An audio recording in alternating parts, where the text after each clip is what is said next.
Welcome to the latest live Facebook event for the Linganore-Oakdale-Urbana Redistricting Study. My name is Beth Passerb, and I am the Supervisor of Facilities Planning for Frederick County Public Schools. With me today is Mr. Adnan Mamoon, who is our Director of Capital Programs. Mr. Mamoon will be bringing us the update on the status of the redistricting study, and in particular, he'll be talking about the results of our most recent survey. At the end of Mr. Mamoon's presentation, we will have time for some questions. So if you have any questions, please write those questions down in the comment section in the Facebook post. So Mr. Mamoon. Thank you, Beth. Good afternoon, and thank you for joining us today. I would also like to thank everyone who participated in the online survey over the between the periods of March 20th and April 5th. We've had a robust response from the communities in the Linganore-Oakdale-Urbana redistricting area. That results included almost 16,000 opinion responses, over 6,400 typed comments from about 1,774 respondents. Before I dig into the results of the survey, for those of you who might be joining us for the first time, I would like to go over the redistricting process that has taken place to date. We started this process back in January of this year with the help of our consultants, Cropper GIS. We started collecting data in January. We went out to the communities in January as well and had social media outreach to let people know about the redistricting process that's starting up. In January, we talked about how we're going to be collecting the data as well as the criterias under board's policy number 200.2 that would be used as we progress through the redistricting. Between January and March, we looked over the current data that's existing and looked at the criteria set forth under board policy 200.2 in developing 3 concepts for the redistricting. These initial concepts were an attempt to highlight some of the board's criterias as we looked at different options for the different concepts for the redistricting. As we looked at different redistricting criterias, some of the concepts were focused on certain criteria, such as minimizing the distance for the bus runs as well as the walkers to the school. But when we looked at those concepts, sometimes those concepts did not balance our enrollment as we hoped that it would be. These initial concepts were then taken to the public meetings that we had in March with the data that corresponded to each of these concepts, and they were presented at each one of those high schools in Oakdale, Linganore, and Urbana, and the community members had an opportunity at that time to look at these concepts and discuss it with us as we were at those meetings, as well as our consultant, and go over the different concept maps that was presented. The participants at this meeting, as well as there was a live Facebook event that happened in March, we asked the community members to participate in this online survey. The questions that were posed at this online survey mainly focused on asking the respondents to tell us what their attitudes were regarding each one of those concepts as it pertained to the elementary boundary, the middle school boundary, and the high school boundaries. And those are the responses that we received, as well as we asked the respondents to let us know which criteria they were considering as they were reviewing each one of those 3 concepts. And today we're here to talk about the responses that we received. I would like everybody to keep in mind that when we asked the participants to look at individual concepts, we were asking for their their attitude towards individual concept, not comparing one concept to the other, but we wanted everybody to look at the concept on its own and tell us what their attitudes was, whether it was positive, neutral, or otherwise. And then also as a follow-up question, we asked them to tell us what criteria they were considering as they were looking at these concepts. So to go over the high-level summary of these results from the survey that we have received. So the question on what is your overall attitude toward initial concept, for elementary initial concept number 1, 44% of the respondents had a positive attitude towards elementary concept 1, and 22% had a neutral attitude towards elementary concept number 1.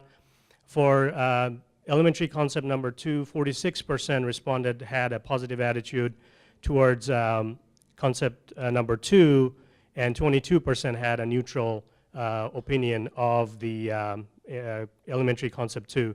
For elementary concept number 3, 33% responded had a positive attitude towards concept 3, and 23% responded had neutral attitude towards that concept. For middle school concepts, 39% respondents had a positive attitude towards concept number 1, with 15% having neutral attitude towards concept 1. And for middle school concept 2, 56% respondents had a positive attitude towards middle school concept 2 versus 16% having neutral. And for middle school concept 3, 27% responded had a positive response, positive attitude towards concept 3, and 17% had neutral attitude. For high school concepts, as you can see, the responses were very similar across all 3 concepts. 53% respondents had a positive response towards high school concept 1. 56% respondents had a positive attitude towards high school concept 2, and 51% respondents had a positive attitude towards high school concept 3. We also reviewed the data received from which criterias were used by most of the respondents, and the most respondents were picking proximity to schools in order to maximize walkers and minimize distance or time on the bus, as well as impact on neighborhood and communities as their top priorities as they reviewed these initial concepts for us. And the third highest number of respondents did not select any priorities when they reviewed these concepts for the redistricting study. So I would like to go over what's next. As we're gathering this data from the survey results, as well as some other data that we didn't have access to, which includes future enrollment projections, as well as data from the county for future residential development, we will be working in-house and with our consultants to develop several draft options. These draft options may or may not look like any of the concepts that the communities have had a chance to look at. We will be working over these draft options over the next 3 weeks towards the end of May, and in early June, in June 4th, 5th, and 6th, we have community meetings set up for Linganore, Oakdale, and Urbana high schools, where we will be presenting these draft options to the community for them to be able to review with us and give us their feedback, just like they did in the concept phase. And then we will still be collecting more data as well as feedback from the community members, and we will continue to update the draft options and make the staff recommendation to the superintendent in August, and then the superintendent's recommendation will be going to the board in September for the board to start reviewing these options. So there will be a lot of opportunities for the the public to be able to engage with us during this process as we move forward with draft options as well as our recommendations. And then the public will also have an opportunity to bring their concerns and discuss it with the board. And we're looking forward to our continued engagement with the public. And I thank again everybody who participated in the survey, as well as those of us who are joining us today for this live Facebook event. With that, I will conclude the presentation. Beth, are there any questions? We have a few questions. First, are any of these concepts viable options, considering that future enrollments were not considered with the concepts?